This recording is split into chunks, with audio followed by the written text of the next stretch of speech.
Assalamualaikum warahmatullahi wabarakatuh. Perkenalkan, nama saya Tasya Rukumana. Saya dari Fakultas Keguruan Ilmu Pendidikan, Program Studi S1 Pendidikan Guru Sekolah Dasar. Di sini saya akan mempresentasikan hasil tugas yang telah diberikan oleh Ibu Aisyah Nikma Rahmati MPD untuk memenuhi tugas ujian tengah semester Ilmu Kealamiahan Dasar. Oke, baik, tanpa harus menunggu lama, saya langsung memaparkan materi terkait judul pengelolaan sumber daya air di Kabupaten Lombok Barat.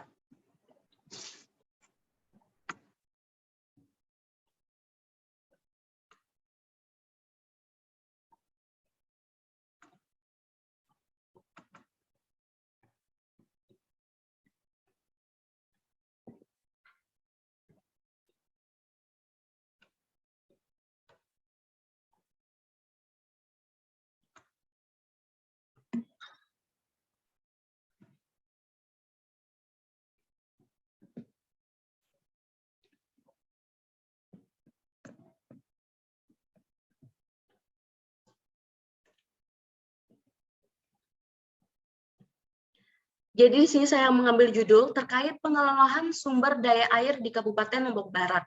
Jurnal Masyarakat Budaya, Vol 14, nomor 3, tahun 2012.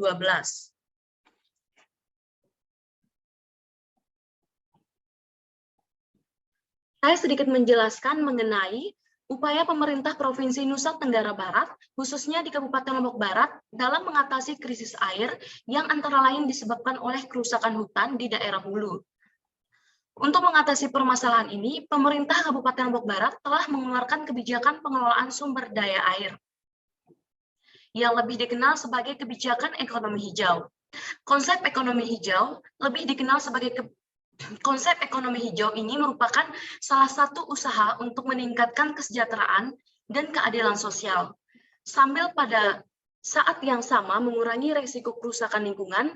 Dengan kata lain, ekonomi hijau merupakan sebuah paradigma baru pengelolaan sumber daya alam yang mengubah dari pendekatan sektoral ke pendekatan pengelolaan yang terintegrasi.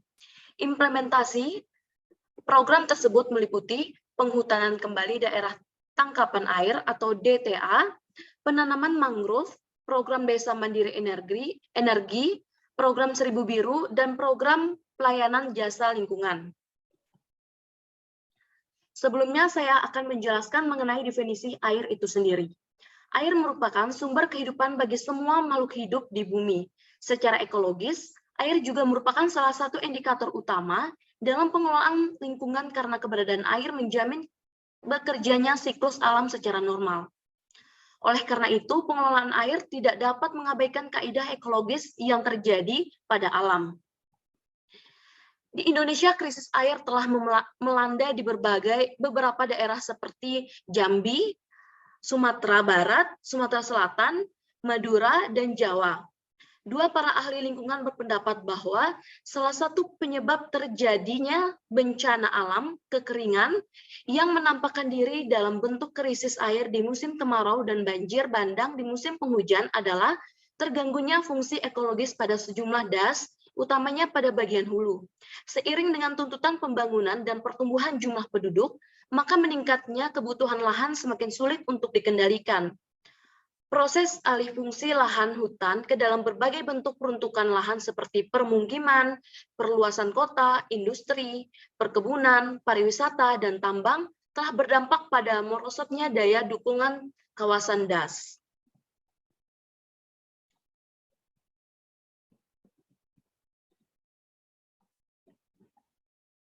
Pulau Lombok memiliki luas wilayah 473.574 hektar dan 30% diantaranya 142.935 hektar berstatus lahan hutan. Secara ekologis, Pulau Lombok merupakan salah satu ekosistem di wilayah NTB yang memiliki peran penting dalam menunjang keberlanjutan pembangunan di daerah NTB umumnya dan Pulau Lombok khususnya. Salah satu aset alam yang menjadi penyokong kehidupan di pulau ini adalah keberadaan ekosistem hutan kawasan Gunung Rinjani seluas 126.000 hektar yang meliputi 3 wilayah kabupaten atau kota Pulau Lombok, yakni Kabupaten Lombok Timur, Kabupaten Lombok Barat, dan Kota Madia Mataram. Kawasan Gunung Rinjani telah ditetapkan sebagai salah satu kawasan konservasi yang terbagi dalam berbagai fungsi hutan antara lain hutan lindung, kawasan taman nasional, dan hutan produksi keragaman hayatinya. Hal ini dimungkinkan karena tingginya keragaman ekosistem wilayah Gunung Rinjani. Terjadinya krisis air di Pulau Lombok dan NTB umumnya saat ini tergolong sudah mengkhawatirkan beberapa hal.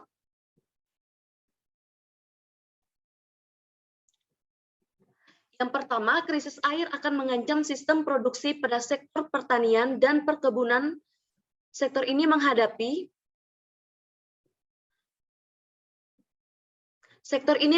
70% warga pedesaan dan menyerap kebutuhan air sebesar 76,39%. Pada tahun 2007 tidak kurang dari 5.000 hektar tanaman padi dan 51 hektar tanaman jagung gagal panen akibat kekurangan air. Yang kedua, krisis air akibat mengganggu sistem penyediaan air bagi konsumsi rumah tangga. Kebutuhan domestik rumah tangga di Pulau Lombok terhadap air bersih pada tahun 2006 mencapai 136.440 meter kubik atau 2,8% kebutuhan air domestik di Pulau Lombok yang digunakan untuk kegiatan mandi dan mencuci, sementara PDAM hanya mampu menyalurkan 126.126 meter kubik.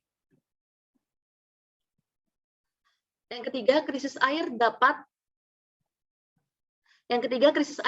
menimbulkan problem sosial berupa konflik dalam memperebutkan sumber air.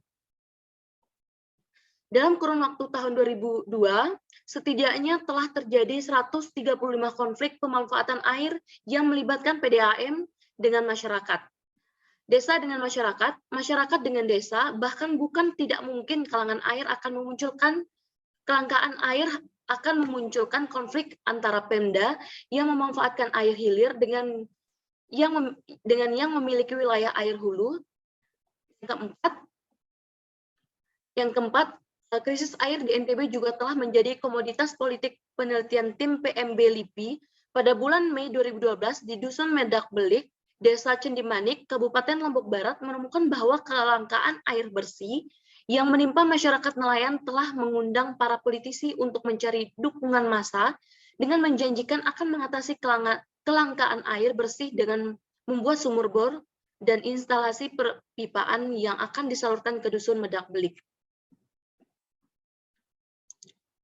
Di Dusun Medak Belik, Desa Cendimanik, Kecamatan Sekotong Tengah, misalnya, untuk memenuhi kebutuhan air bersih, masyarakat terpaksa membeli air dalam jerigen yang berisi 20 liter dengan harga Rp2.500. Air tersebut digunakan untuk keperluan masak, mencuci alat-alat dapur, dan minum. Hal ini tentunya berdampak pada rendahnya status kesehatan masyarakat, serta membebani ekonomi kelompok rumah tangga miskin karena dalam satu hari dibutuhkan paling tidak 1 jerigen air per rumah tangga. Bertolak dari kondisi lingkungan dan permasalahan menyangkut krisis air yang dihadapi masyarakat NTB umumnya dan masyarakat Kabupaten Lombok Barat khususnya, maka pengelolaan sumber daya air harus dilakukan secara terintegrasi, adil, berpandangan jauh ke depan, sekaligus dapat meningkatkan kesejahteraan masyarakat, baik yang bermukim di hulu maupun di hilir. Dampak langsung kerusakan lingkungan yang sudah mulai dirasakan adalah adanya kecenderungan semakin berkurang dan menurunnya jumlah dan debit air. Menurut data Balai Hidrologi dan Bapeda Dalda NTB, pada tahun 2006 sampai 2007, jumlah mata air di Pulau Lombok sebanyak 107 titik per lokasi. Jika dibandingkan dengan tahun 1985, maka telah terjadi penurunan sebesar 50% dari jumlah mata air. Demikian juga dengan penurunan debit air pada beberapa sumber mata air dan daerah aliran sungai atau DAS di Pulau Lombok yang secara umum terjadi penurunan sebesar 38%.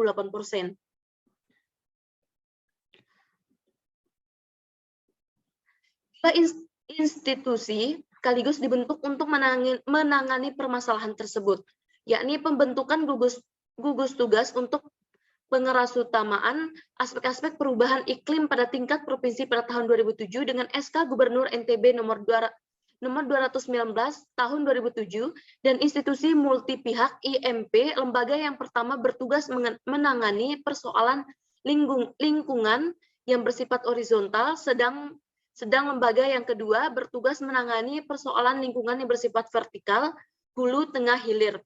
Penanganan secara terpadu dan menyeluruh adalah sebuah jawaban yang tepat dalam upaya meningkatkan kesejahteraan masyarakat tanpa harus mengurangi rasa keadilan sekaligus menjaga kelestarian sumber daya alam yang ada.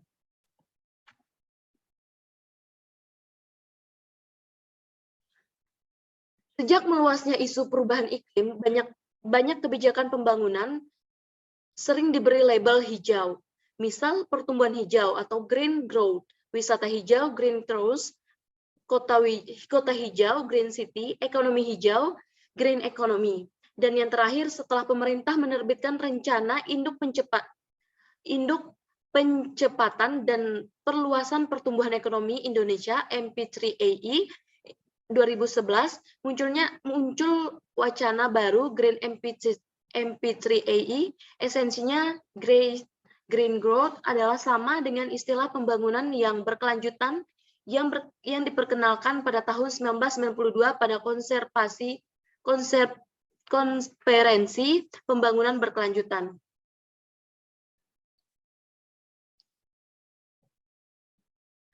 Salah satu instrumen kebijakan pada tingkat provinsi adalah dikeluarkannya SK Gubernur nomor 219 tahun 2007 tentang pembentukan gugus tugas untuk pengurusutamaan aspek-aspek perubahan iklim di Provinsi Nusa Tenggara Barat tahun anggaran 2007.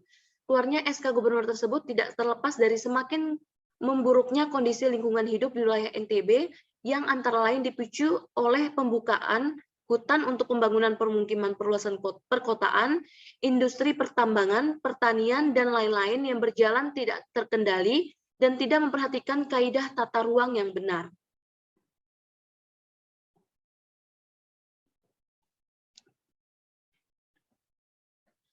Tingkat kabupaten, pemerintah daerah Kabupaten Lombok Barat telah mengeluarkan kebijakan pengelolaan sumber daya air yang dikenal dengan kebijakan pengelolaan jasa lingkungan.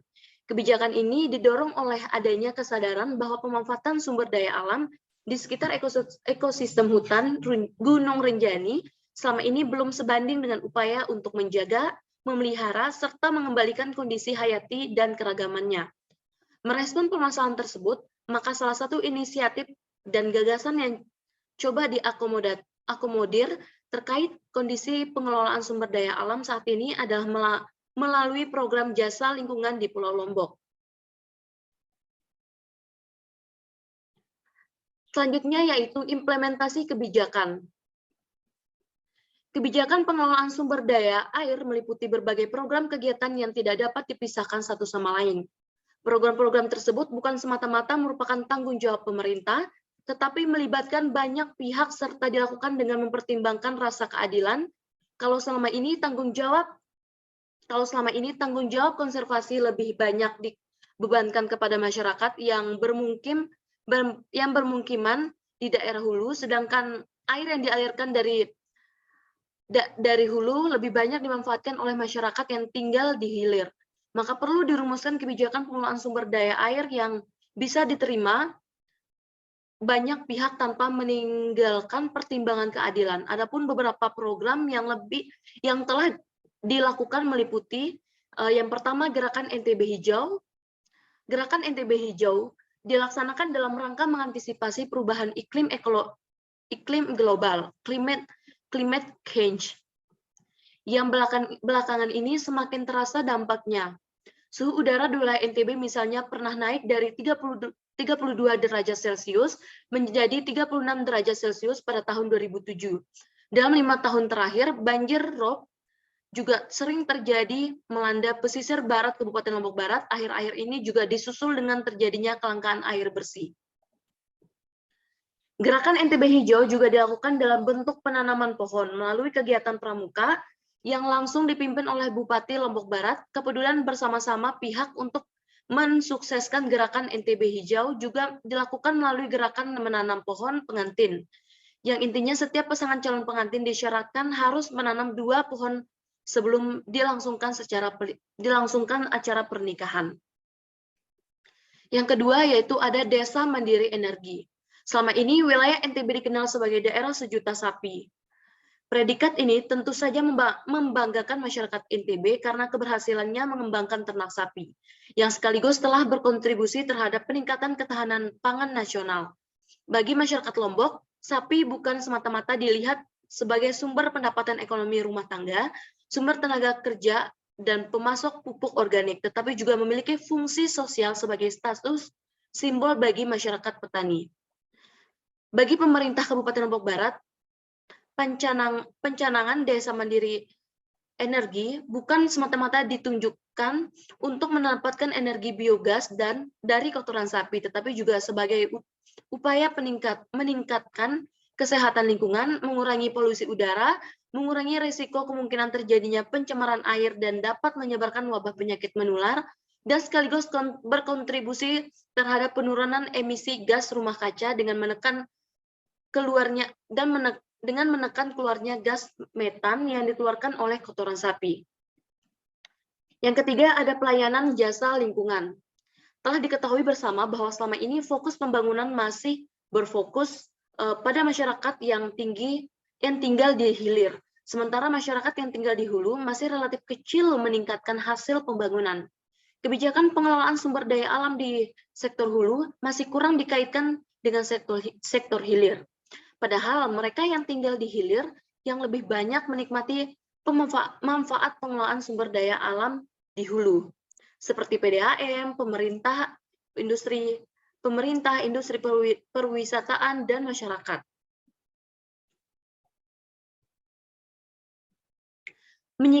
Menyikapi keadaan seperti itu, WWF terpanggil untuk membentuk wadah organisasi pengelolaan jasa lingkungan sumber daya air di Kabupaten Lombok Barat. Jasa lingkungan merupakan konsep pengelolaan lingkungan yang relatif masih sangat terbatas dikenal, bahkan juga di Indonesia. Pengelolaan jasa lingkungan pada dasarnya bertujuan untuk meningkatkan manfaat yang seoptimal mungkin dari sumber daya alam bagi kesejahteraan masyarakat dengan tetap mendapatkan kelestarian lingkungan. Jasa lingkungan itu sendiri dapat dilihat sebagai produk lingkungan yang bermanfaat langsung maupun tidak langsung. Pemanfaatan tidak langsung diantaranya dapat berupa jasa ekowisata, perlindungan sistem hidrologi, peningkatan kesuburan tanah, pengendalian erosi, perlindungan siklus tata air, estetika lingkungan, perlindungan keanekaragaman hayati, serta penyerap karbon. Karena itu, pengelolaan jasa lingkungan semestinya dipandang secara utuh dengan mengedepankan aspek langsung maupun tidak langsung sebagai satu kesatuan yang saling terkait.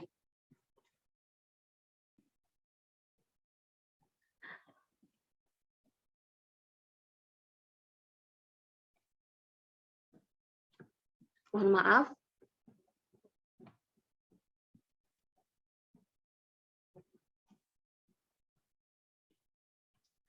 Selanjutnya itu ada upaya pelestarian sumber daya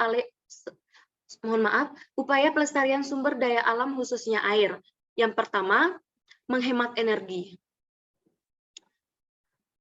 Peralatan listrik seperti lampu, pendingin atau AC, air conditioning, kulkas, dan lain-lain diproduksi oleh pabrik yang berbeda. Sebaiknya kita membiasakan diri untuk memilih produk atau merek yang memiliki keunggulan hemat energi. Yang kedua, mendesain rumah hemat energi. Rumah yang hemat energi harus memungkinkan sinar matahari dapat masuk dan menggantikan fungsi lampu listrik pada siang hari. Artinya, tidak ada ruangan dalam rumah yang menyalakan listrik di siang hari. Ini dapat dilakukan dengan membuat rumah yang memungkinkan sinar matahari masuk ke dalam rumah dalam jumlah yang cukup. Secara teoritis, luas ventilasi dan jendela minimal 20% dari luas lantai. Yang ketiga, hemat air. Air merupakan sumber daya alam yang saat ini semakin terbatas jumlahnya. Bahkan banyak daerah yang penduduknya kesulitan memperoleh air bersih. Karena itu, di rumah sebaiknya dibiasakan untuk menghemat air dengan cara yang pertama, menggunakan air seperlunya untuk tidak berlebihan ketika mencuci dan mandi.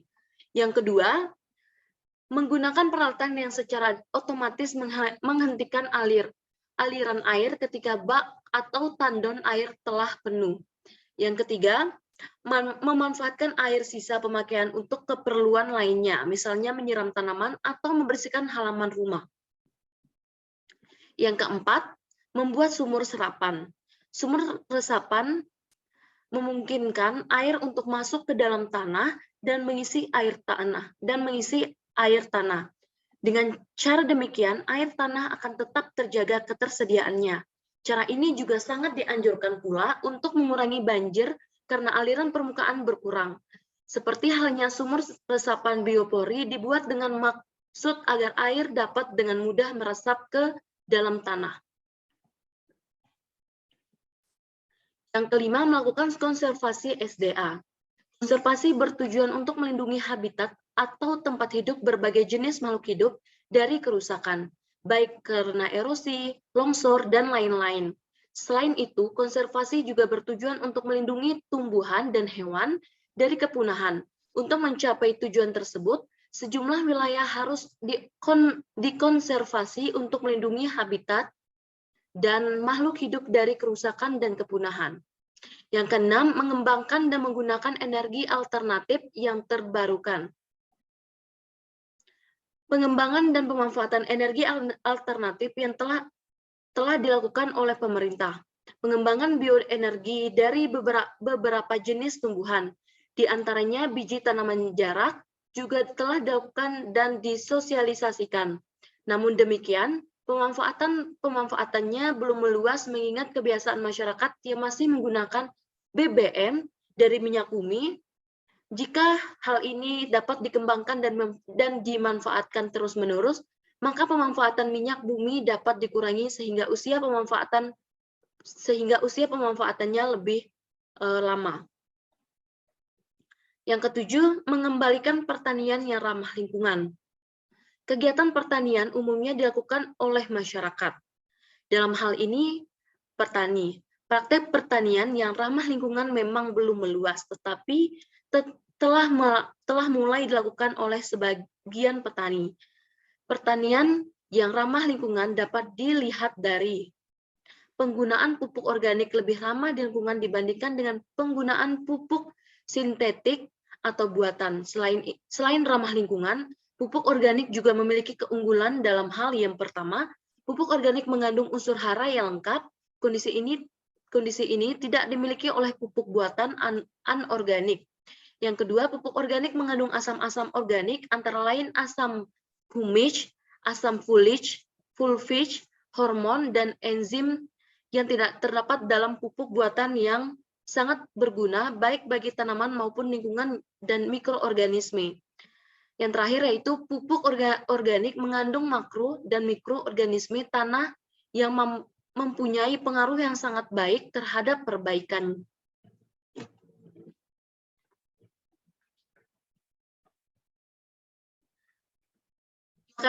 Maka dapat disimpulkan, kebijakan pengelolaan sumber daya air di NTB umumnya dan khususnya Kabupaten Lombok Barat tidak berlebihan jika dikatakan bahwa kebijakan tersebut telah mengarah menuju pada kebijakan ekonomi hijau, walaupun tidak dinyatakan secara eksplisit oleh para perumus kebijakan, paling tidak sudah dipraktikkan dalam pengelolaan sumber daya air melalui wadah organisasi IMP.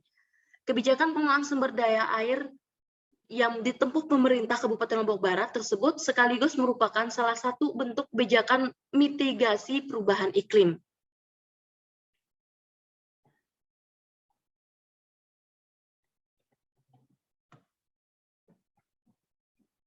Baik, itu saja yang dapat saya sampaikan, pemaparan materi dari saya. Apabila ada kesalahan, mohon dimaafkan, dan apabila ada kurang jelas, mohon dimaklumi. Wabillahi taufiq wal hidayah. Wassalamualaikum warahmatullahi wabarakatuh.